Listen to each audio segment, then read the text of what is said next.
Welcome to the You Can Make a Living in the Music Industry podcast from Nashville, Tennessee. I am your host, John Martin Keith.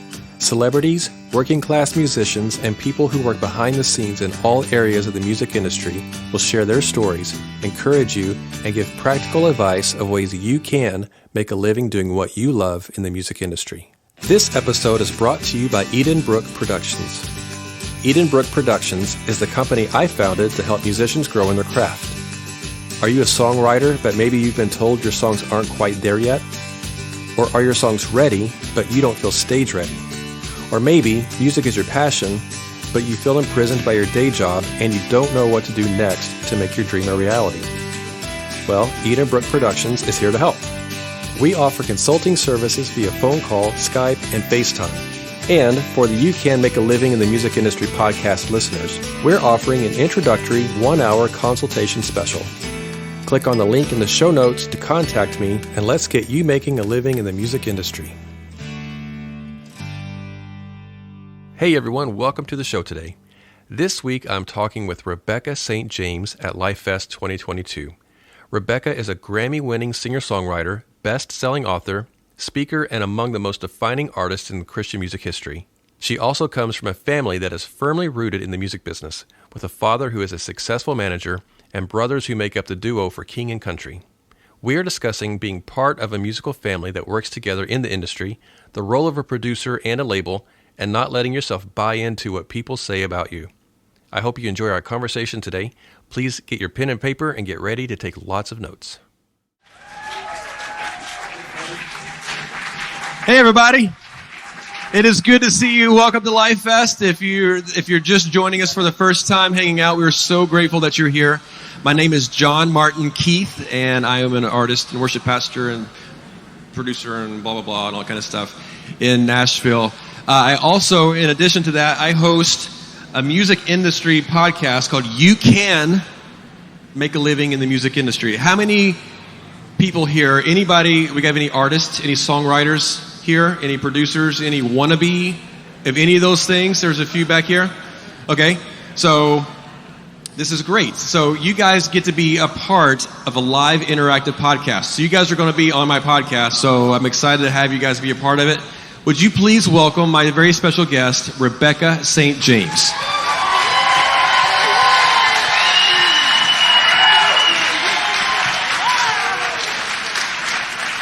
Oh my goodness, she has a vintage t-shirt right there. I don't even know what year that's from. That's impressive. 2008. That's impressive. Thank you for having it still. It didn't get consigned to Goodwill. That's vintage. So, it's vintage. Yes. Yeah, that's vintage is cool. Well, welcome. Thank you. Thank you so much for being on the show. I'm Thanks so for excited to have Thank you. I've been a huge fan for years. Thank you. We've kind of been in the industry about the same amount of time. We just haven't had a chance to really interact, unfortunately. But I will say this. We did interact one time. I don't know if you remember this. I'm going to kind of surprise you here and just tell me if you remember this. Okay. I feel like, I think it was your 21st birthday. Okay. And the reason I know that, I believe that's the correct time, is because you came to Paducah, Kentucky, which is where I'm from originally, and you came and played at my church, Heartland Worship Center. It's a big giant church right off the interstate. And you're like, I'm 20, I don't remember this, right? The name rings a bell, Heartland. But some of my friends and I got one of those big giant cookie cakes for you. Aww, for your birthday thank thing. You. That's so sweet. Can everybody go, aww. That's so sweet. But that's just one of those, Thank you those for doing weird things that I just remember. Well, it's very kind of you. But you came because what was funny about it was because you guys got to the church and the stage wasn't big enough for whatever reason. And they had to, all day long, they had to build out the stage super fast, and then they got done just in time. And that happened a few times to us in that era, and it was actually Joel and Luke, all for King Country, that were building that stage and making that work, because they were our stage crew at that time, being family members and part of the team. So that's who was fixing that stage that day. That's who were building that stage at the last minute. Yeah. Well, thank you for being on the show. So basically, we want to hear your story and kind of talk about how you've come up through the music business, through the industry as a songwriter, as an artist, and all the different things that you've done. And we're going to ask some questions along the way and just kind of go into a deep dive on and you give some advice to our listeners on if they want to be a part of the music industry and whatever things that you've done. We would love to kind of hear your thoughts on those types of things. Sounds great. So tell us where you're from originally and how you got into this crazy business. Okay. I'm originally from Australia. I lived there till I was 14. And probably the only reason that I kept somewhat of an accent is that we homeschooled once we came to the US. Usually if you go to, school, it goes pretty fast. But, I have a little bit left. It's very mixed because we live in Nashville now. Nashville. So it's very confused, my accent. But I got into music in part really because of my family and my family's giftings. My dad was a Christian concert promoter in Australia, so he brought different artists like Petra and Whiteheart and Carmen and Striper and Amy Grant to Australia, and he would tour them around. So I grew up going to shows since I was 6 weeks old. My first show was in the Sydney Opera House at 6 weeks. And so it was just a part of my life, a very natural part of my life. And then when I was 13, I have a handwritten note from Carmen, or if you're not sure what I'm saying, Carmen. Handwritten note asking him to tour with me in his tour in Australia, his Revival in the Land tour.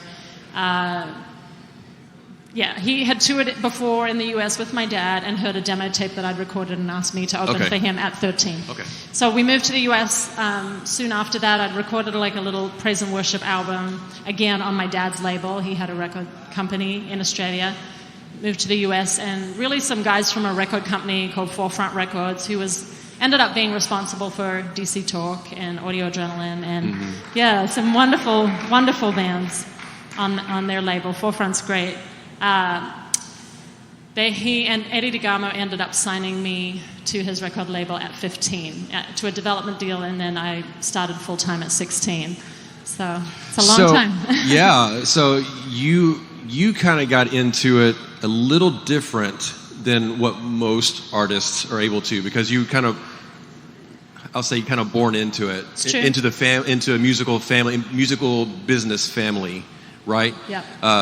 So it's a little different for you than what most artists are going to experience. Yes, definitely. How would you explain to people the difference between the two? Can you do that? Does that make sense? Yeah, I mean, I think because now having been in music a long time, I've kind of mentored a few different artists too, and just kind of, if they ask me to, just kind of talked them through what's going on in their world, because especially if they're young, like I was, it can be really shocking hitting the road. It is very rigorous. It's a very intense life. It's a very different life. The road is not normal. It's not home. I mean, I used to bake banana bread on the bus just to try to make the road feel like home, but it's just a very different life. So when I've been mentoring people, I've obviously gotten different stories of how things have come about. And I think for me, I felt like it was a blessing to have been able to grow up around it and to really see that there's just normal people that are up here on this stage doing what God has gifted them to do and ministering.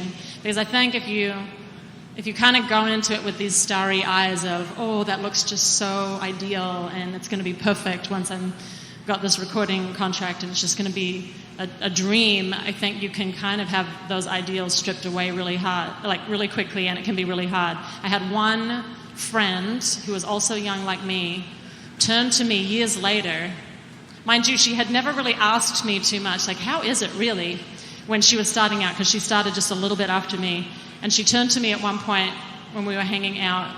We'd become a little bit closer, and she just said, why didn't you tell me it's so hard? Like just it's just challenging. And I think being a female too, and this is nothing against my sex, we're very strong. We can do a lot. We can multitask. We're very, very capable. But I think that for me, as a woman, there was this heart to want to be nesting and home and meeting the man of my dreams and doing all these other things. So when you've got that heart to get married and to nurture children and to be home and to nest, there's this tug of war as well. So there's that other component. But growing up around it was helpful, and I think some of the wonder of like the mystery of music and creating it just wasn't there. I just kind of seen the behind the scenes. I'd seen all of that, and you other see how people, it's made. Yeah, and even like We the Kingdom. I know they were here last night. Franny is a friend of mine. She's awesome, and we get together and just talk about life. I love her, and she's grown up around it too. Right. And I think there is a helpful thing to just kind of go, no, this has got to be a calling, especially if I'm going to be in Christian music. I'm going to be singing about Jesus. It's got to be a calling. It's got to be more than just entertainment. How do you, yes. Thank you. Thank you. Thank you. So you were saying that you get to mentor some artists every now and then. Mm-hmm. Can you talk a little bit about what that process is like? How do you mentor newer artists? How do you encourage them? And this is kind of stuff that I normally kind of get to at the end of the conversation, but since we're kind of there, so let's talk about that a little bit. If you can kind of talk into what that looks like when you're mentoring people. I think first people actually have to want that, right? People actually have to kind of go, this would be helpful for me to have somebody who's gone before me, kind of knows this world, just speak about what this thing is called Christian ministry and music and all of that. And so I have had, some people in my life. Rachel Lampo was an artist that I toured with. We're still friends. I've run into her recently. She's just wonderful, just a sweetheart. And so when we were on the road touring, I think all these conversations just kind of happened organically about music and life and ministry. And so there was moments like that. But I think a person has to want it, whether you're in Christian music, wanting people to kind of journey with you and, have accountability because of that mentoring. But even if you're not involved in ministry of any sort or music of any sort, mentoring is just such a great idea. So especially if you're a young person or you're, a young parent both sexes, we need people that have gone before us that can speak into our lives and can encourage us and point us in the right direction and speak wisdom. For instance, my mentor is a woman named Evie, who was really kind of Amy Grant before Amy Grant. I mean, she was a forerunner in Christian music, as a female artist and a soloist. And so she kind of understands my world, and I get on the phone with her and I'll just ask her questions and we'll pray together, and we still have that kind of relationship. Sure, yeah. Let's talk about songwriting. Okay. Do you do a lot of co-writing, or do you tend yes, I do. A lot of co-writing? Mm-hmm. Versus solo writing? Right. What would you say your percentage is maybe on those types of things?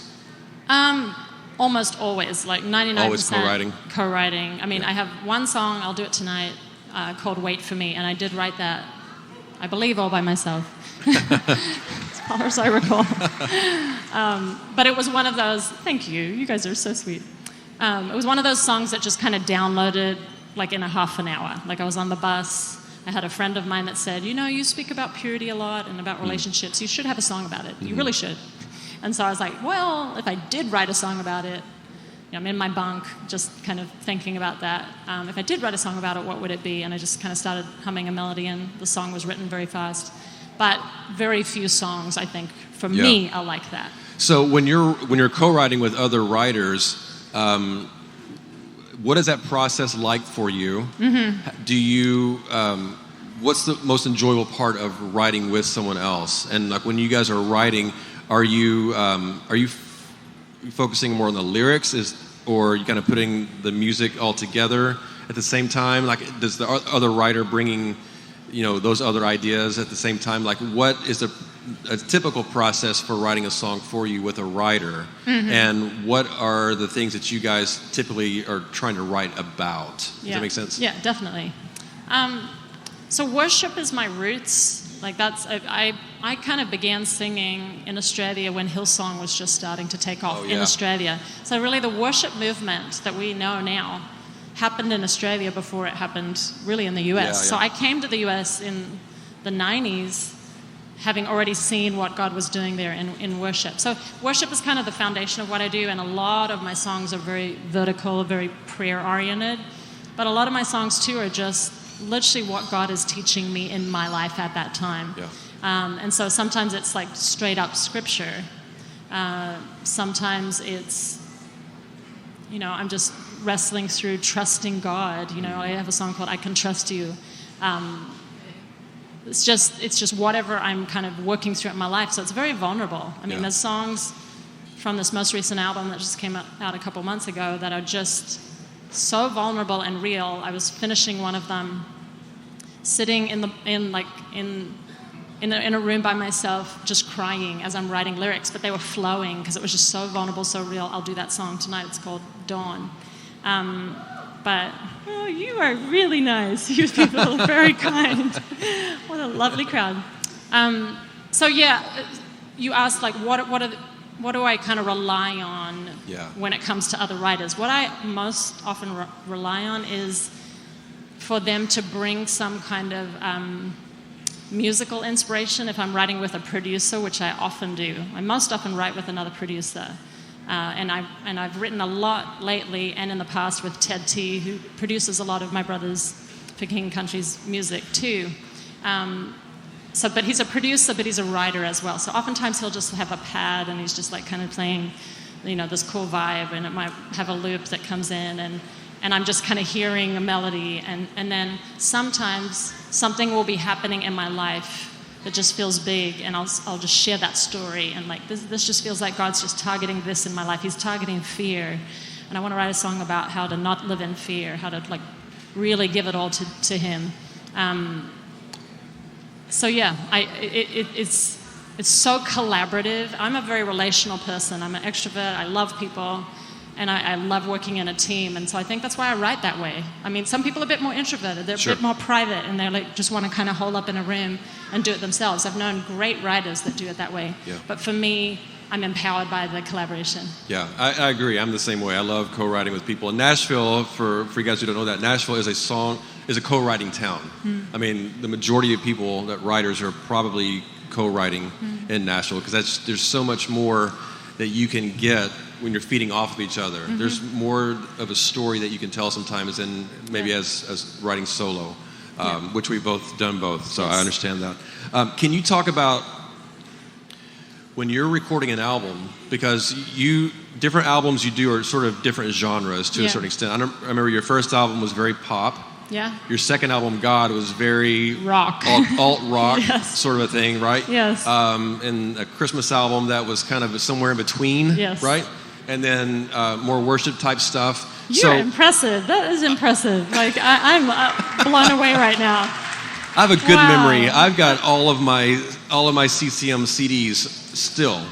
And CCM magazines too. You were just telling me backstage he has this like stacks of magazines, right? Yeah. So we're talking backstage before he came up that I've still got all of. Do you remember CCM magazine? Like the actual physical magazine that you used to go buy in a bookstore?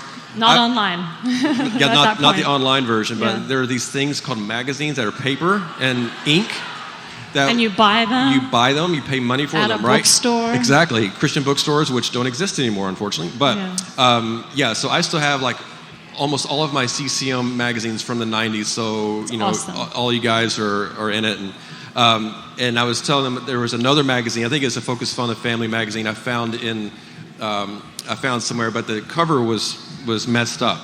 But on the cover was Rebecca's whole family, so For King and Country guys are on the cover of the magazine, and they're like this tall. And I was just like, oh man, that was so cool, but the cover was kind of destroyed. But anyway, as far as the genres of the albums when you're recording an album, what makes you kind of go one direction musically? Do you have a conscious decision, okay, this is going to be a pop album, this is going to be alt rock? Is it for you, collaboration between the producer? You're like, okay, I want to go with this producer because he's doing something different I haven't really done before, and it's going to take me this direction as opposed to what I did in the past. How do you make that decision? Yeah, it's a great question. The producer affects so much. The producer really is like a safe place, or meant to be a real safe place for you as an artist, where you can collaborate with them and they can support what your vision is for the project. So they're very, very influential. And really, the record label, when you're signed to a label too, they're very influential. They're talking to the producer and going, well, we think it should go this route. So on my first album, I was 15 making that album. It came out when I was 16. And so I didn't really know what kind of album I wanted to make too much. And, so my producer and my label definitely took it more of the pop route. Whereas the second album, I think I was able to speak in a lot more of like just vibe that I wanted. And I wanted it to be passionate, and I wanted it to have this kind of edge to it. And but it was also forefront being supportive of that. Sure. And my producer, Ted T, at that point,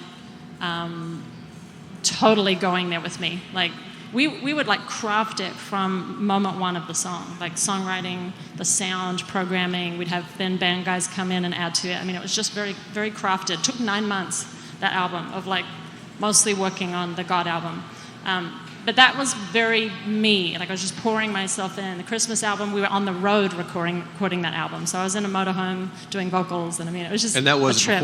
before digital laptops and really that kind of stuff. So that was a different gear. world. You brought a lot of gear. Yeah. So we're going to open up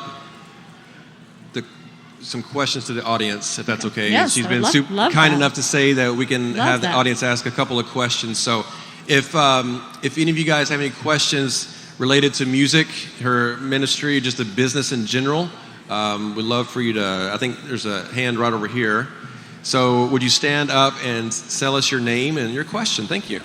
My name is Jocelyn. So my question is, how do you build structure into writing songs? Because I've been singing since I was 3 years old, and I have not been able to get the correct structure for me to build an actual song and build the melody and everything like that. So that's my question. Yeah, that's a great question. I would really encourage you to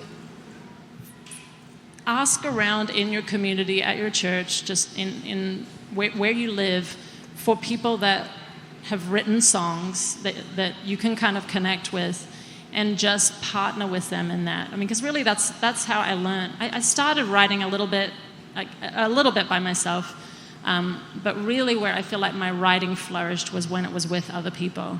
So I would really encourage you to ask around and just say, hey, could you sit with me and maybe we could write something together, or at least could we have a coffee and you could just talk to me about structure and about tips that you would have, and these people that have written songs, they've written maybe something that you like, that you can appreciate the art of it and you can respect what they've done, and collaborate with them. If not writing a song, have a coffee, ask if they would be willing to do that, and just kind of mentor you a little bit through the process of it, because we need each other. We can't just figure out all this stuff by ourselves. There are also ways online that you could probably watch some tutorials on songwriting, people that have been doing it a long time, and that could also be a helpful tip for you.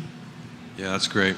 And because there is a quote-unquote formula to it, and there are deviations to that, but there's a general structure for songwriting, for pop, Western music that we do, so that's pretty easy to find some information, some help if you don't have people specifically in person to talk to, but that's always the best. If you can get someone who actually does it to some degree and can give you some pointers, is great. So let's do one more. We got a moment. My name's Jelena, and I was just wondering, how do you, what are some ways that you keep yourself grounded just in the Christian music industry, just touring and as you're surrounded by fame, how do you keep humble in that? I like that question a lot. Thank you. It is a weird world, and I think it is an easy thing to kind of...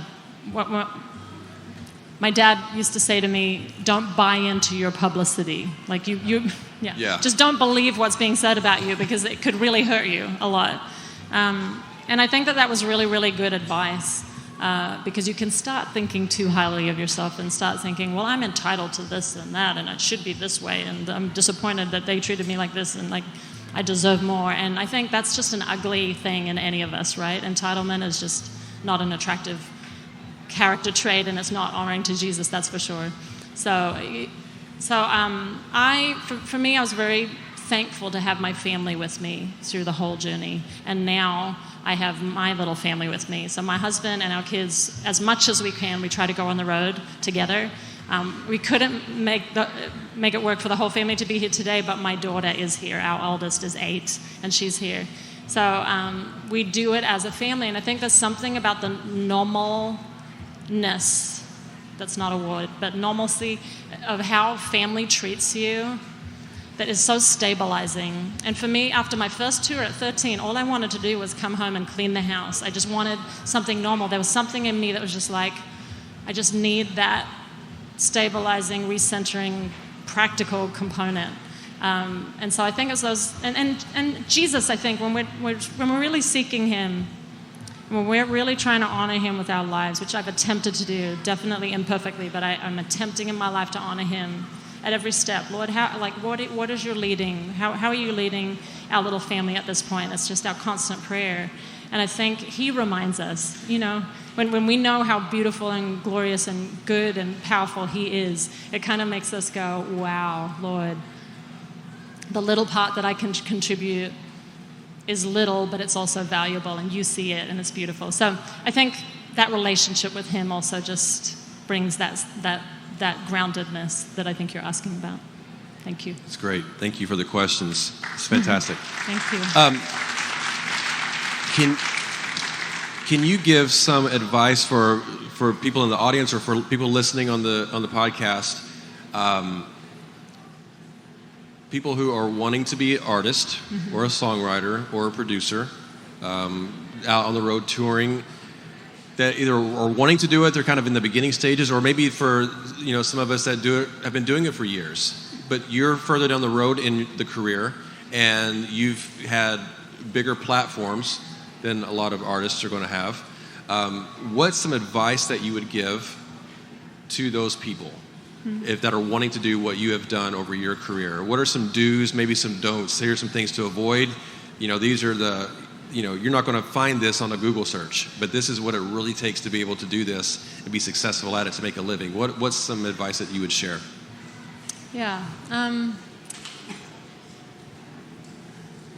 think that the most kind of basic foundational advice that comes to mind is very, very simple. And I feel like I used to do, autograph lines after my shows, every single show, and kids would kind of draw a picture for me and put write a little note to me. And one girl just said, "Bloom where God plants you."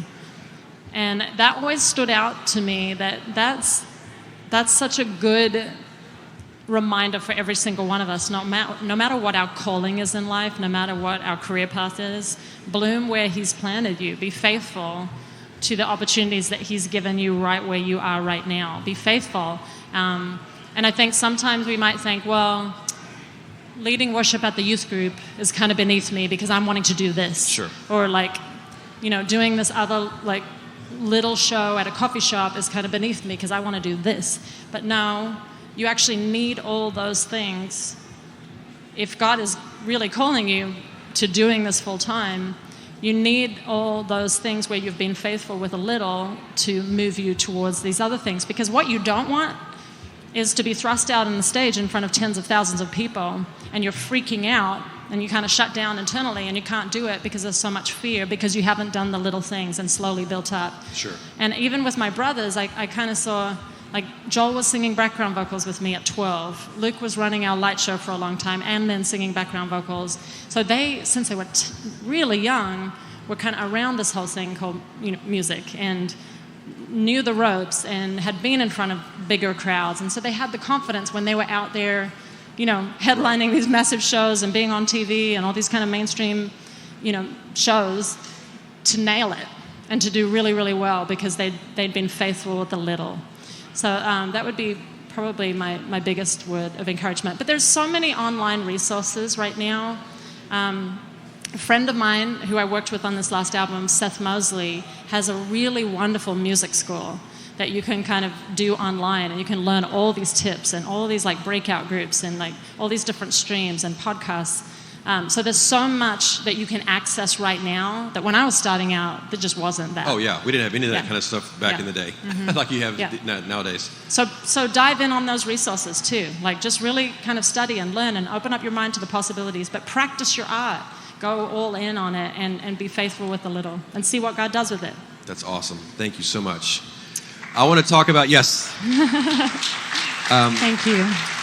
As we wrap up here, we just got a few minutes left, but I want to talk about your podcast. Thank you. Because she hosts a podcast, if you didn't know this already, and it's on Access More, which is K-Love's platform. Yeah, podcast platform. Yeah. Podcast platform, yes. Yep. Tell us the name of your podcast and what it's about. What do you do on yours? Yeah.